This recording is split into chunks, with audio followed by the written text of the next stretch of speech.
तो भाई आप लोगों ने तो हिंदी और पंजाबी रैप तो सुना ही होगा, तो इस बंदे ने खतरनाक भोजपुरी रैप लिखा है। तो देखिए भाई कैसा लगता है इसका भोजपुरी रैप।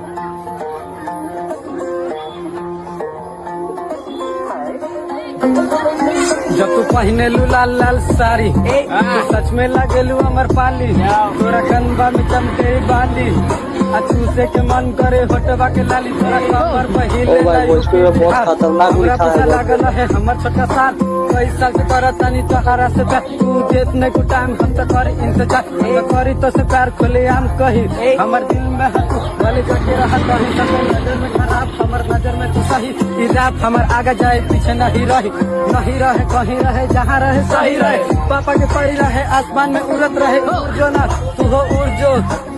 कली में प्यार नहीं होई बेटा भूल जो, हाँ भूल जो,